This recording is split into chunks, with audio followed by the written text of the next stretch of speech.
E amém. Queridos, é um privilégio grandioso estarmos juntos aqui mais uma vez, mais um mês, findando o mês, iniciando o mês de maio. E Deus tem cuidado de nós, tem abençoado nossas vidas, tem nos dado a maior de todas as oportunidades, a chance de todas as chances que nós poderíamos desfrutar.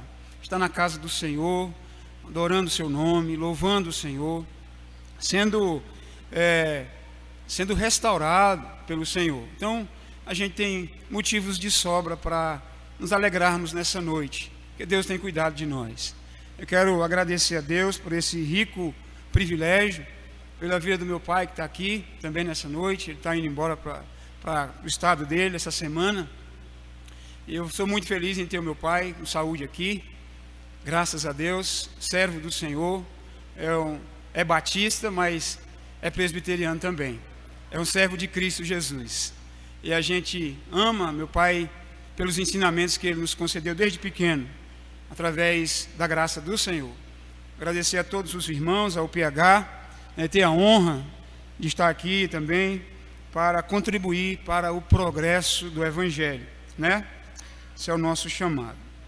Queridos, então nós lemos o texto de Marcos e a gente aprende muitas lições desse texto. E saiu um censo do IBGE agora em 2021, o último tinha sido em 2010. Se falava no censo de IBGE de quase 45 milhões de cristãos evangélicos no país. 45 milhões. Nesse censo de 2001, esse número aumentou consideravelmente. E por que eu estou falando isso? Porque são muitos os desafios, como a igreja do século 21, a igreja pós-moderna. Viver num tempo pós-moderno, fazer a leitura desse tempo que a gente vive, à luz da palavra de Deus, constitui para nós um desafio grande.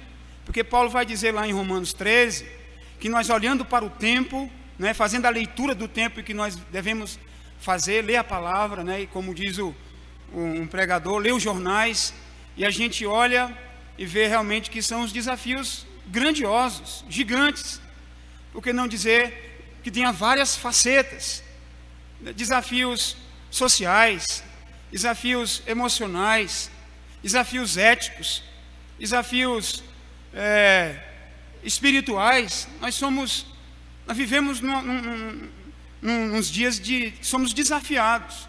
E esse texto aqui, eu quero já propor com os irmãos, eu serei, e você também, nós, desafiados a pensarmos como devemos reagir diante dessa verdade. O texto nos apresenta Cristo voltando a Decápolis, a 10 cidades. A gente lê o capítulo 5 de Marcos, nós vamos ver que ele cura um endemoniado, que o texto vai dizer que a região em que ele vivia era Gerasa, Gadara, porque são 2 cidades dentro das 10 cidades. E ele, quando cura os criadores de porcos, o expulsa de lá. Mas ele deixa um missionário, ele deixa aquele ex-endemoniado, e o Senhor se colocou no lugar dele, essa ideia de Cristo se colocar no lugar dele, se fazendo nu para que ele pudesse ser vestido. Jesus deu a ele a dignidade de novamente, uma vez que Cristo morreu na cruz por ele, por todos nós, ele passou a ser um homem reintegrado à sociedade, por causa dessa grandeza de Cristo. E aí, Jesus foi expulso, e aqui o texto fala que ele retorna a Decápolis. E lá em Decápolis, agora as pessoas já o aceitam. Agora lá em Decápolis, as pessoas estão querendo Jesus, querendo ouvir Jesus. E aí o texto já começa no verso 31, dizendo: de novo, se retirou Jesus das terras de Tiro e foi por Sidom, até o mar da Galileia, através do território de Decápolis. Jesus volta lá, dá uma segunda chance, porque é isso que Deus faz conosco, nos dá muitas segundas chances, E a gente aprendeu que quando a gente recebe segunda chance de Deus, a gente não pode cometer os mesmos erros. Eles agora recebem a Jesus. E o texto nos fala, irmãos, que eles trouxeram um surdo e gago, e lhe suplicaram que impusesse as mãos sobre ele. E o desafio, e eu quero propor para nós nessa noite, um desafio à luz desse texto. E o primeiro desafio que eu quero propor para os irmãos é o desafio de cuidar de quem sofre. O texto vai nos dizer que Jesus cuida daquele homem, que levaram aquele homem até Jesus. O texto é enfático em dizer que eles levaram aquele homem até Jesus, e esse é o desafio de nós como igreja. É romper com essa expectação passiva, irmãos, e buscar os desesperados. A gente precisará ir às ruas. Não adianta a gente apenas falar, mas agir. Não adianta apenas a gente chegar nas pessoas, mas nós precisamos estar dispostos a carregar essas pessoas que sofrem até Cristo Jesus.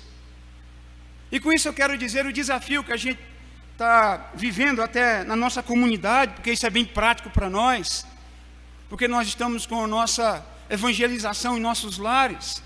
Esse dia, até comentando com o pastor, eu disse que uma razão porque nós devemos ir atrás de pessoas e estar impregnado do Evangelho, para, na medida que a gente vai caminhando na vida e falando desse Evangelho e anunciando essa palavra, tem que estar continuamente em nós. É algo desafiador para nós, porque nós já temos muito tempo que servimos a Deus, ou pelo menos eu creio que a maioria de nós somos desafiados a se envolver com aqueles que precisam de Cristo, daqueles que nós estamos andando pelo caminho. Eu comentava com o pastor dizendo, se a gente já tem um tempo interessante de discipulado, nós somos aptos para convidar as pessoas para estarem sendo conhecedores também da palavra de Deus, do Evangelho de Cristo. E bastaria uma pessoa da família conseguir fazer um culto na sua casa com esse fim, com esse propósito, de chamar pessoas, de convidar pessoas para fazerem parte. Então as pessoas levaram aquele homem até Jesus. Ele não foi com as suas próprias pernas. O texto diz que alguém levou aquele homem até Jesus. Ele tinha um problema de surdez da fala, e quando a surdez afetou a fala, a locomoção ficou difícil. Ele não conseguia se comunicar bem. Precisava que alguém o conduzisse até Jesus. Eu quero dizer que aos cegos espirituais, os mudos que não conhecem a Deus, que precisam também de nós, para que eles se aproximem do Senhor. É um desafio para nós. Mas um outro desafio também que eu quero propor para nós como igreja, que recepcionar não é tratar. Recepcionar não é tratamento. A gente pode ter boas instalações, a gente pode recepcionar bem, a gente pode ter uma estrutura legal, mas o desafio vai mais além de boas instalações. Nós precisamos recuperar, recepcionar surdos e mudos para criar uma estrutura terapêutica, de fato, que trate o indivíduo em sua real necessidade. A ideia de terapia, de cuidado. Você vê, olha, o texto nos diz que Jesus, levaram aquele homem até Jesus, e Jesus agora vai tratar dele. A igreja não é apenas um lugar onde as pessoas vêm para serem simplesmente ouvintes, mas tratadas também em suas demandas, em suas reais necessidades. Jesus trata daquele homem, e a igreja também foi chamada para esse fim, para esse propósito, para tratar daqueles que chegarem até nós, surdos e mudos espirituais. E um outro desafio é que quem tem dificuldade de ouvir e falar, precisa de atenção especial. Não adianta pegar a pessoa da multidão e colocá-lo numa outra multidão, e ele continuar sendo enganado, iludido. Jesus tira aquele homem do meio de uma multidão e dá atenção especial para ele. Jesus se envolve com quem está sofrendo. E essa é uma grande dificuldade que a gente tem como igreja, de se envolver com quem sofre. Nós tivemos agora uma experiência lá com os nossos irmãos, que há um tempo atrás, antes da pandemia, nós começamos um trabalho de evangelização lá em casa, o nosso culto, aí por causa da pandemia a gente parou. a igreja parou, nós continuamos dentro da nossa limitação. E Deus trouxe um casal para estar lá conosco. E eles tiveram sempre com a gente, nós evangelizando e falando e orando com eles. E agora, recentemente, ela engravidou de gêmeos, perdeu a primeira criança, logo que ficou sabendo da gravidez. E depois de 9 meses que ela foi dar à luz, a outra criança morreu. E meu bem estava falando com ela e ela se sentindo culpada, porque ela não poderia ter feito alguma coisa. E a gente, de alguma maneira, se envolve com o sofrimento das pessoas que estão à nossa volta, porque é impossível se relacionar sem sofrer. Jesus não traz apenas paliativos para a dor, ele se envolve com o sofrimento daquele homem, daquele gago, daquele que tinha dificuldade para falar e para ouvir. E um ponto que a gente pode perceber no texto é que as ações de Jesus, elas são mais enfáticas, são mais eloquentes do que a própria fala de Cristo. Primeiro, Jesus é cirúrgico com aquele homem, ele toca na raiz do problema, no ouvido, ele toca na boca. A igreja não deve apresentar alguns paliativos para apenas amenizar a situação do pecador, precisa tocar na ferida. Jesus toca no problema. Nós precisamos ser confrontados, e o ambiente que nos confronta é especial. Eu estou achando preciosíssima a nossa escola bíblica, porque está tocando em nós, está mudando conceitos, está mudando pressupostos, está tocando em nossos corações. E eu acho bom, porque quando isso faz o efeito em nossa vida, é precioso. Ninguém é mudado sem ser confrontado pelo amor de Deus, pelo evangelho glorioso de Cristo Jesus. Então, queridos irmãos, Jesus toca na ferida. Verdades precisam ser faladas mesmo, precisam ser apresentadas mesmo. A igreja é esse lugar, nós somos desafiados a isso. Uma outra verdade que o texto nos fala é que o Senhor olha para o céu. Ele suspira e ele olha para o céu. A igreja não pode apenas se envolver com as questões sociais. É interessante, nós temos sim que atentar para quem sofre, se envolver com quem está sofrendo, trazer as pessoas que estão surdas e mudas, com dificuldade na fala. Mas a gente precisa primeiramente olhar para o céu. A igreja não é autossuficiente, não consegue resolver as demandas da sociedade por ela mesma, não consegue. Nós não podemos ofuscar a visão do céu. Não adianta tocar as pessoas sem apresentar o céu. E por outro lado também não adianta a gente apresentar os céus para as pessoas se nós não estamos envolvidos com o sofrimento delas, né? É como o texto de Atos 3, em que havia um homem na porta do templo chamada Formosa. A porta era bonita, o templo era lindo, suntuoso, porém havia gente do lado de fora que estava sofrendo. Mas Deus enviou seus filhos, Pedro, Tiago e João, e disse: olha, não é de dinheiro e nem de esmola que você precisa de Jesus, você precisa do Evangelho, você precisa de vida com o Senhor. E ele foi restaurado para a glória de Deus. Há no texto 5 atos, irmãos, de Jesus, mas só um é verbal.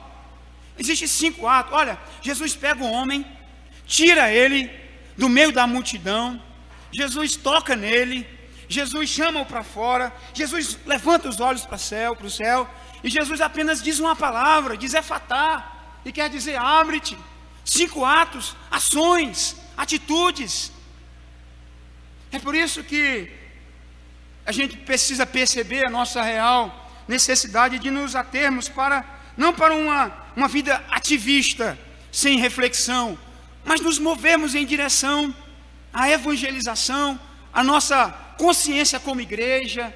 Nós precisamos parar com a paralisia estática de que uma vez que nós fomos alcançados pela graça de Deus, agora nós já somos abençoados e quem sofre, quem está lá, nós não temos nenhuma responsabilidade. Não, irmão, definitivamente.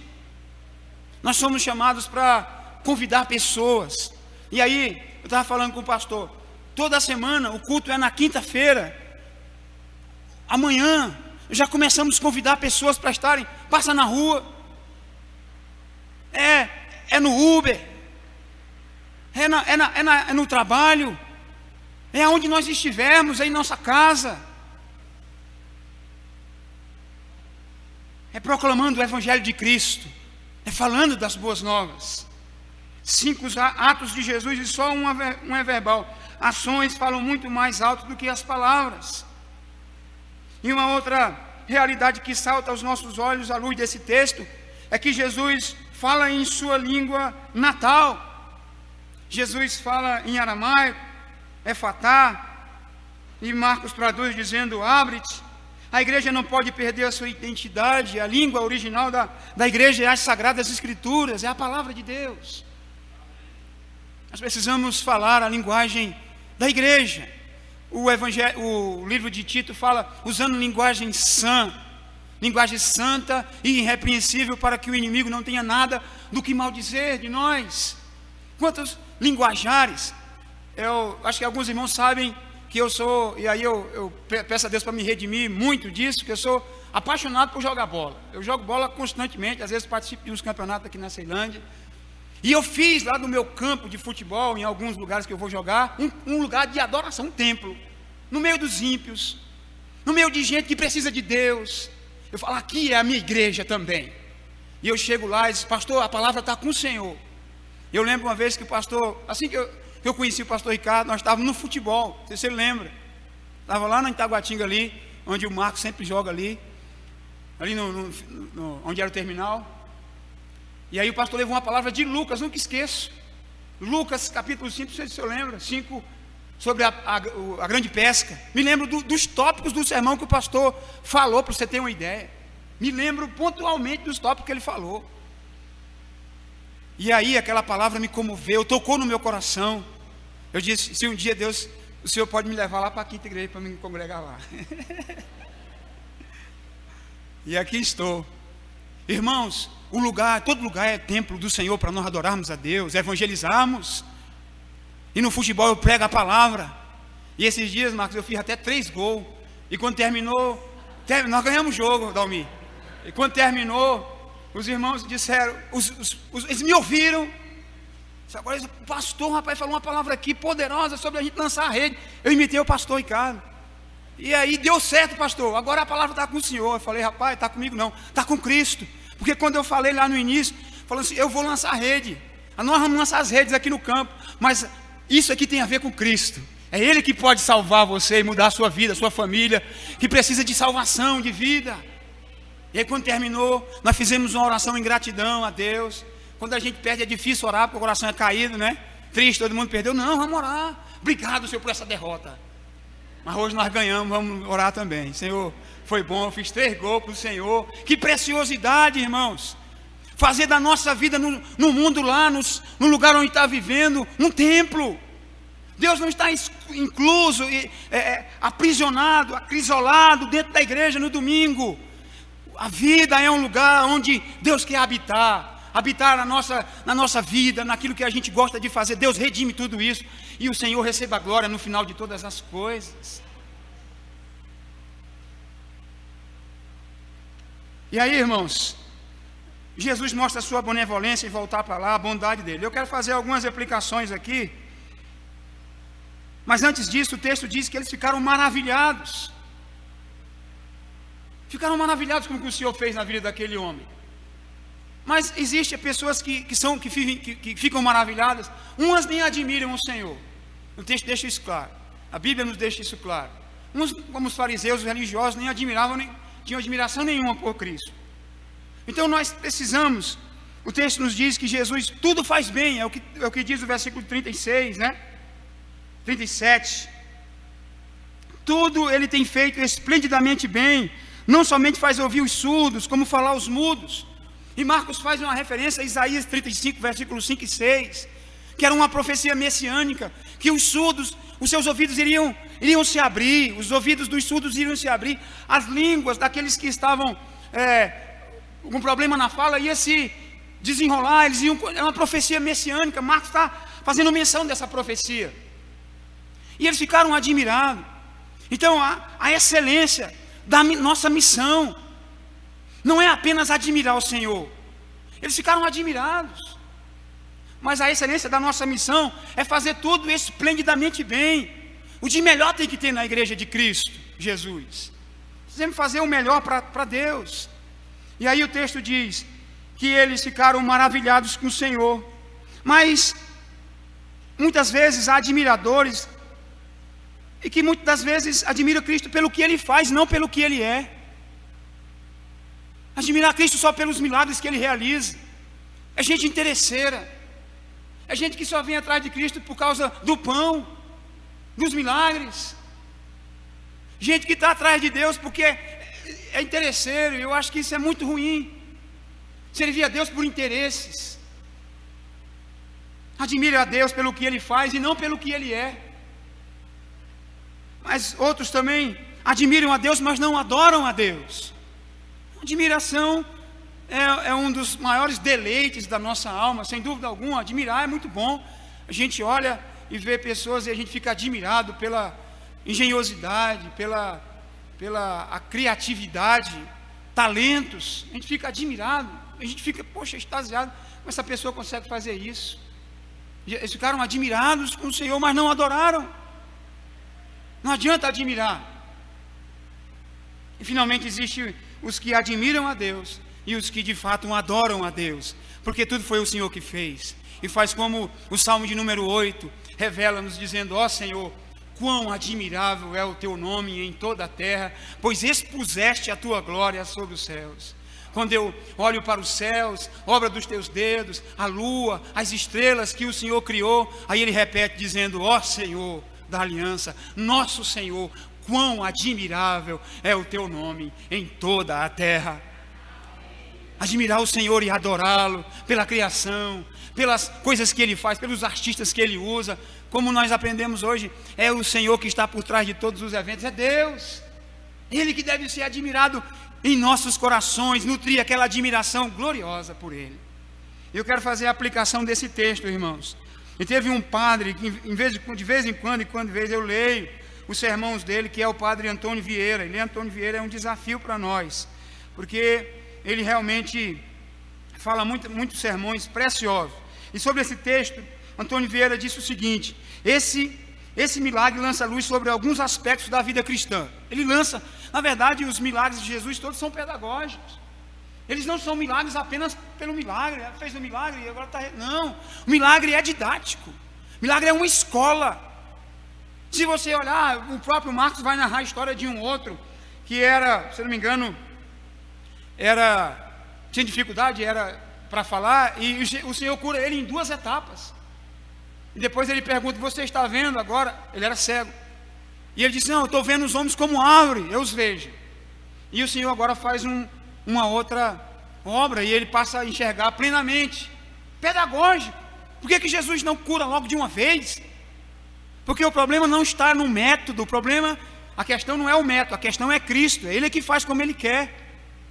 Não há um método como programado para o Senhor agir. Ele age como Ele desejar. Ele lançou saliva. Então, esse milagre, o padre disse que ele lança luz sobre alguns aspectos da vida cristã. E ele fala sobre alguns tipos de surdez, por exemplo. Existe a surdez congênita, que é aquela que a pessoa já nasce com ela. Existe uma surdez temporária, que é no caso da criança que não entende ainda, é uma surdez temporária. Uma surdez artificial, que é, um exemplo que ele cita é o estrangeiro, que o estrangeiro tem uma surdez porque ele não consegue compreender a linguagem que está se falando, é uma surdez artificial. E ele fala da surdez moral, que é a pior de todas as surdez. E essa surdez, ela é a surdez de quem não quer ouvir. De quem não quer ouvir.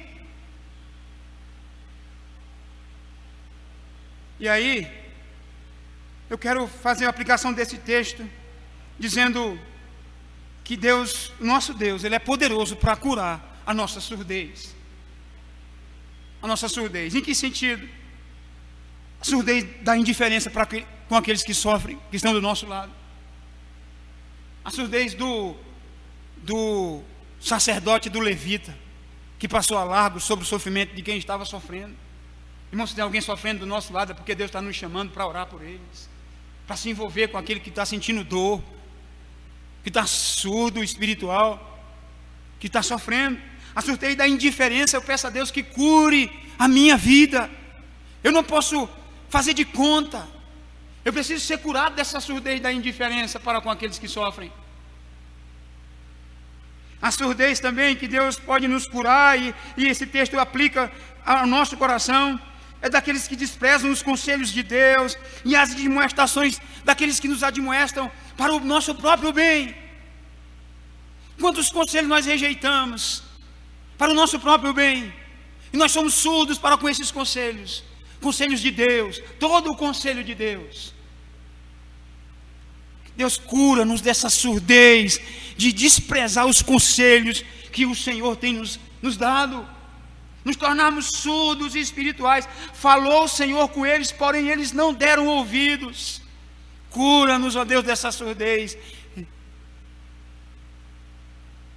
E Jesus pode também nos curar, irmãos.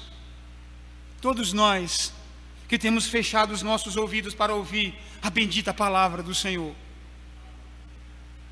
Jesus pode curar-nos.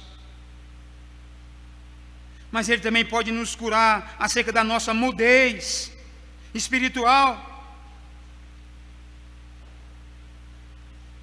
que fazem muitas vezes do nosso silêncio a estratégia da omissão, para viver no comodismo da nossa vida, na inércia da nossa indefinição por Cristo. Deus nos cura dessa mudez, da minha confissão, e viver uma vida de omissão diante dEle. A nossa mudez de não orar e se derramar perante a face do Altíssimo, ostentando a nossa autoestima. Quanta dificuldade nós temos de nos prostrar, de nos render, somos mudos espirituais quando nós não oramos ao Senhor, quando nós não nos derramamos perante a face do nosso Deus, quando nós não temos uma vida entregue a Deus, ostentando a nossa autoestima, a nossa autossuficiência, quando nós achamos que somos capazes de fazer as coisas do nosso jeito, como a gente quer, e a gente vai na nossa obstinação do coração, e vamos vivendo dessa maneira. Ó Senhor, cura-nos dessa mudez também. A mudez de nós não dialogarmos com os nossos filhos, de não sentarmos para ter um período conversando com eles, andando com eles, sendo amigo dos amigos deles. A gente estava conversando aqui hoje, falando da dificuldade que a gente tem de criar filhos para Deus na igreja, porque nós somos igrejeiros demais. Nós achamos que tudo acontece aqui e agora no templo. Sabemos e aprendemos que é apenas uma parte disso. Criar filho é trabalhoso. Criar filho exige que a gente dê atenção, conheça o coração, ande com eles, chore com eles.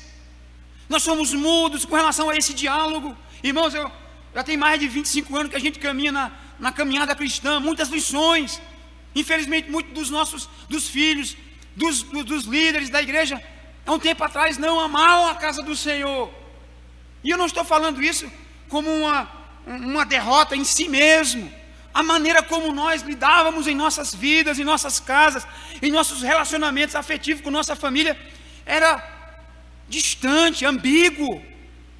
A gente era espiritual na igreja, mas a gente era estúpido em casa. Não tinha diálogo. Era omisso na nossa fala, era mudo.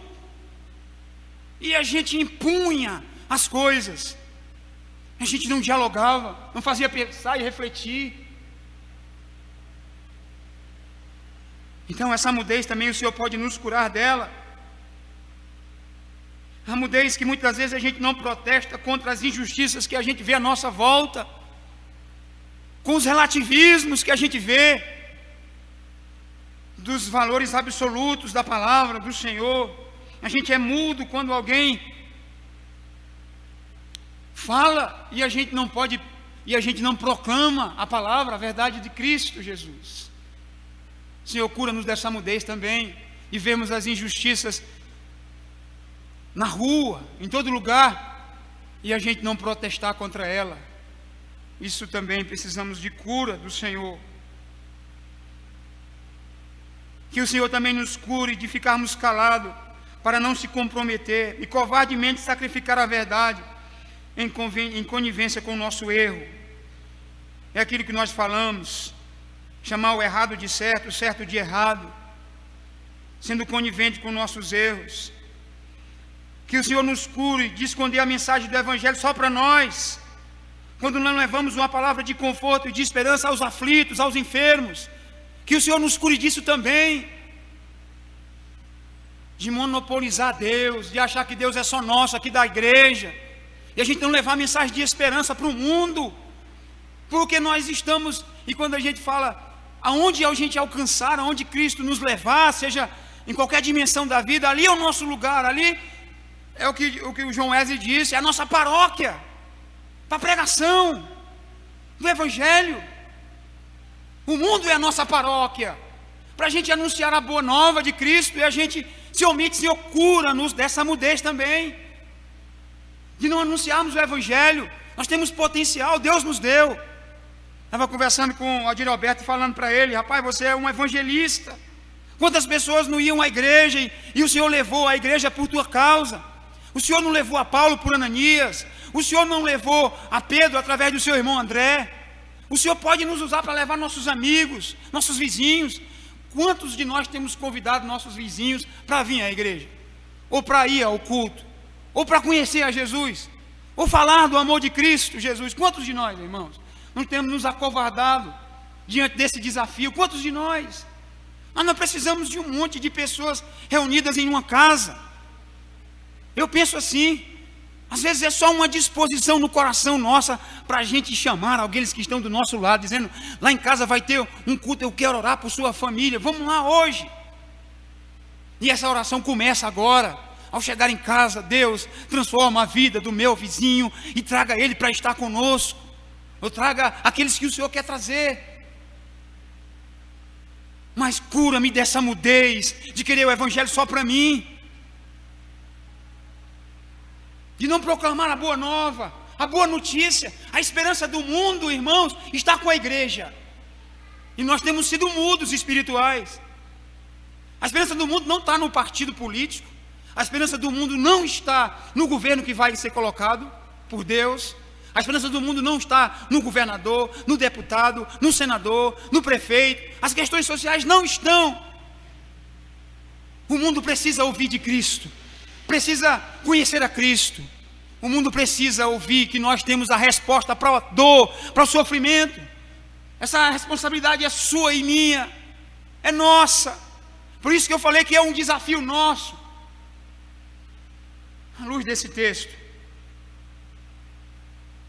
Então, por fim, eu quero terminar dizendo, irmãos, que o Senhor cure-nos a nossa língua, que Ele possa curar e a gente possa viver uma vida para glorificar o seu nome, para exaltá-lo, para louvar o seu nome, para exaltar os seus feitos. Tudo é Deus, para exaltar a sua grandeza e a sua majestade. Senhor, cura os meus lábios, para que quando alguma coisa vier na minha vida, alguém quiser dizer, como você é bom nisso, essa minha língua foi curada para exaltar a pessoa de Cristo.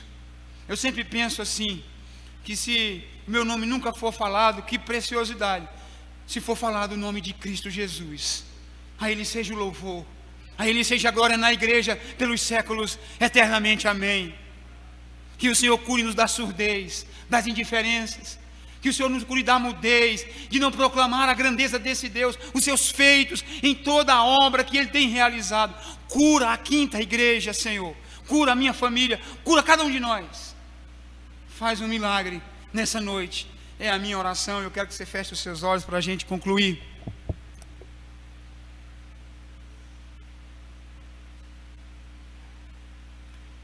Pai, eu oro ao Senhor nessa noite, na absoluta certeza, Deus, que o Senhor é o único que pode curar nossa surdez espiritual, que pode abrir os olhos, como a Tua palavra diz, dos que não conseguem ver. Porque o Senhor disse lá no livro do Evangelho de João, que se dissermos que vemos, permanece o nosso pecado.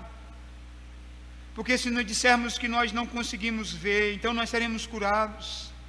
Porque o pecado é o orgulho do nosso coração, é a presunção da nossa vida. Ó Deus, que o Senhor se compadeça de nós e nos desafie nessa noite, cada um de nós. Que o Senhor nos cure e nos faça cumprir, Senhor, a nossa missão, o nosso chamado, para louvor do Teu nome, para amá-lo. Cura a nossa surdez, Senhor, a surdez da quinta igreja. Cura a mudez da quinta igreja, como o Senhor curou o daquele homem. Tudo o Senhor faz esplendidamente bem. Tudo o Senhor faz, a excelência marca a ação desse Deus. Nada mais do que o excelente caracteriza a ação do Senhor. O Senhor é um Deus excelente. E o Senhor pode curar-nos nessa noite. Pode incendiar o nosso coração. Pode mudar nossas vidas. Pode abrir os nossos olhos. Pode curar nossa mudez. Pode curar nossa surdez. Pode nos trazer vida. Pode reacender o desejo. Pode mudar a nossa história e fazer proeza em nosso coração. Assim eu oro, Pai, entrego nas Tuas mãos, e que o Senhor seja louvado hoje e sempre, em nossas vidas, em nome de Jesus.